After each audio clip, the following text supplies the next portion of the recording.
My name is Azlan Adnan and I'm the founder of the Green Party of Malaysia. The reason I started the Green Party of Malaysia is because there is no political party in Malaysia that gives 100% focus on the environment. And environmental issues are becoming increasingly important and increasingly critical to the situation in the world today. Plastics present a problem because of the waste. They are very durable materials. They take a long time to degrade, and once they enter the environment, they can pose a hazard to turtles, to birds, and to other wildlife, besides becoming rubbish that's always permanently there. So the solution really would be to have materials which are more biodegradable, or for example, this thing, Mangkok Tingkat, is to have something that you can keep on reusing instead of just using for one time and disposing of it. Because if you have something which is single use and you have to dispose it after using it just one time, then you're creating a massive waste problem. Something like this can last 20-30 years if you take care of it, so you're reducing the amount of waste. There are also alternatives to plastics. For example, for food items, there is now containers that are made from sugarcane fibre, alright? And for plastic bags, there are polymers which are biodegradable, made from biopolymers, from tapioca flour. So these are alternatives that we can look at. However, I must say there are things where you still need, well, the best thing to make them out of are plastics.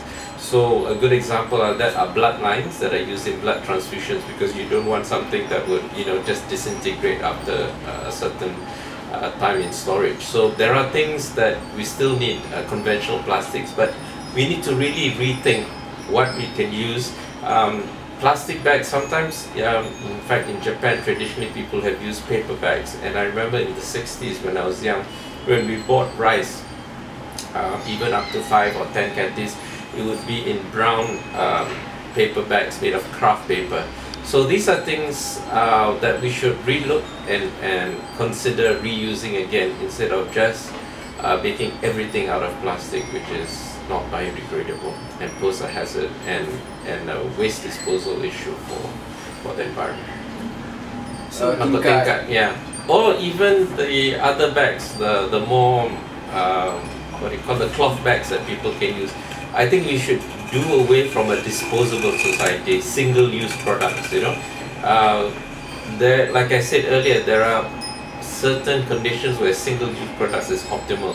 For example, the healthcare industries, where you want things to be absolutely sterile, and then once it's used, you don't use it again. Okay, but for many other applications, we can use things which are more permanent, which are more durable, and we don't need to create such a disposable society where we create so much waste. Yeah, plastics has its advantages, especially in composite materials, instead of using metals for aircraft, where you can make lighter aircraft, lighter cars, like what do you call it, glass fiber cars, but glass fibers are not plastic. But I think increasingly the use of plastics in cars to bring down the weight of cars. If you compare a Mercedes-Benz from 30 years ago and today, you'll find there's a lot more plastic content now. Things were very much solid metal earlier, which made the cars heavier and consume more petrol. So there is a role for plastics, but it shouldn't be just simply use plastic. You should use it in a very thoughtful and well thought out way, what is optimal for the environment. Yeah, I think people already are aware. People can see the amount of rubbish by the roadside caused by plastics. The pollution on rivers and on beaches, even, plastic bottles. So people are aware. What people need to be made more aware of are the alternatives, and to demand these alternatives.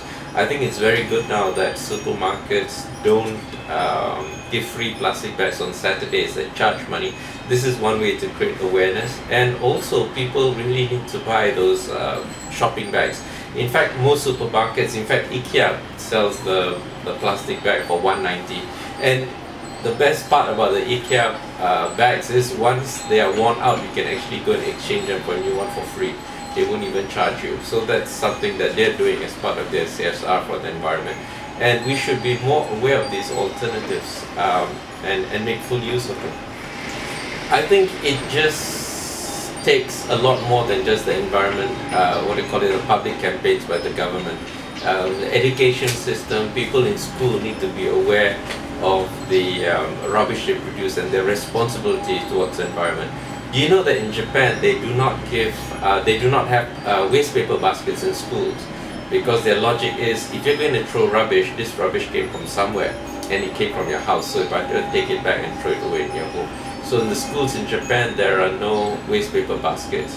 And what this means is, for someone who's gone through the school system for 12 years, it's drilled into their head that they should produce as little waste as possible, and also to take good care of the waste, you know, instead of just simply throwing it away. And understanding, is it really necessary to produce the waste? Can we reuse this material? You know, they cut up paper, can we recycle the paper, things like that.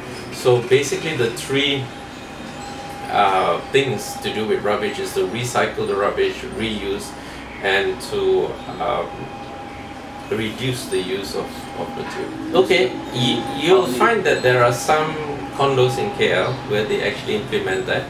In fact, it's done such a way that at each floor it's separated. So basically, when you throw your rubbish from your floor, you put them in the 3 bins, and the cleaners will actually take it down and sell it. So the cleaners make some money, and they're motivated to bring down the rubbish rather than you have to take down the rubbish to the big bin, because they can, you know, all the bottles they can take and sell it, all the plastics they can take and sell it, all the old newspapers.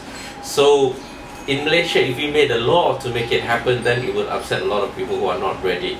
So those who are ready, you should go ahead and do it. You know, there's nothing to stop you from what do you call it, disposing of your waste in a sustainable manner.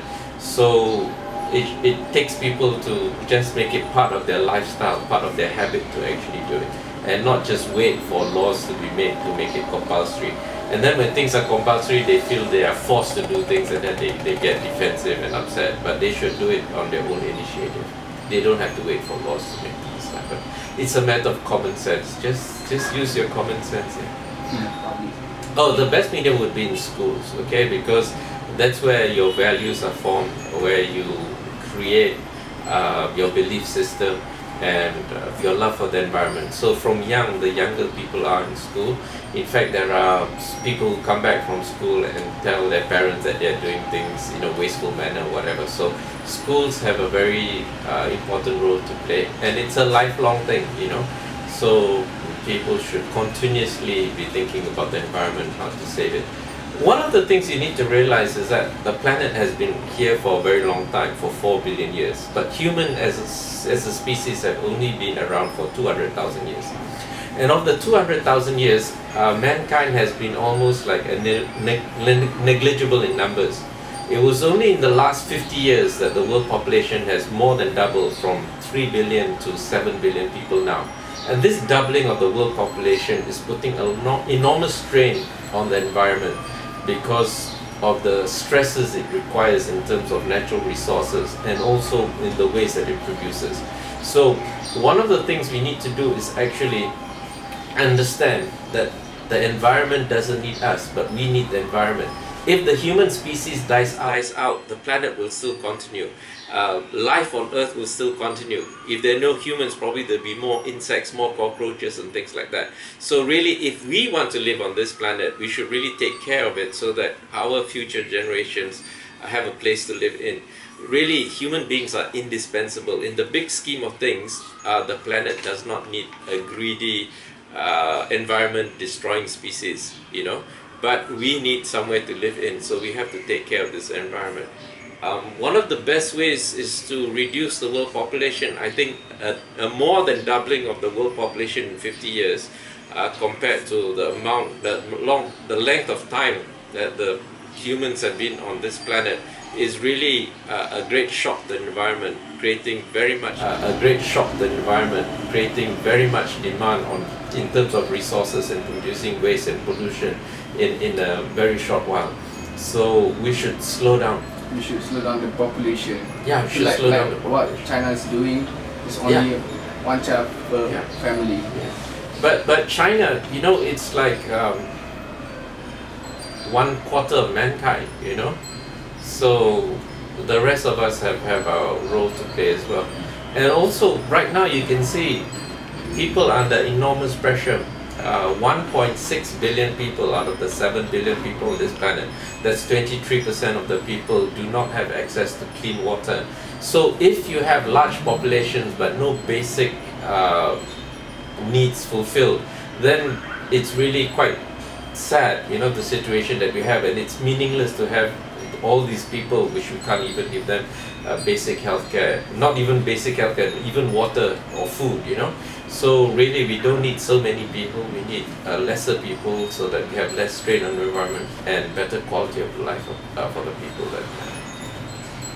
So as a, what would you do as a Green Party founder if you have a representative in the parliament? You know, Okay. what would you do to Yeah. make Malaysia better? Yeah, our policies are all geared towards the environment, towards sustainable development. Sustainable development means that we have development, whether it's industrialization or whatever, that does not compromise the environment, does not compromise the ability of future generations to live on this planet. Now, one of the sad things that we have in Malaysia right now is that we are cutting our rainforests at a tremendous rate. Our rainforests are a large reserve of biodiversity. For 1 acre of forest, we have 800 species, compared to say a temperate forest where there are only 5 species in 1 acre. So when we cut down acres and acres or hundreds and thousands of acres of our rainforest and replace it with oil palm, which is only 1 species, we are creating a very dramatic shift in the environment, in the ecosystem, which would have great repercussions for us. Yeah, it would have very detrimental repercussions. In fact, it was studies have shown that the floods in Thailand recently, last year, the year before, is because they've cut down their forests to grow oil palm and rubber, and they've straightened the rivers. So instead of their forests collecting the water and holding the water, all the water runs into the rivers and cause flooding downstream. So when you change the environment, the landscape in such a dramatic way, there's a price to pay, and sometimes the price is just too high. Right. Thank you very much. Way, there's a price to pay, and sometimes the price is just too high. Right.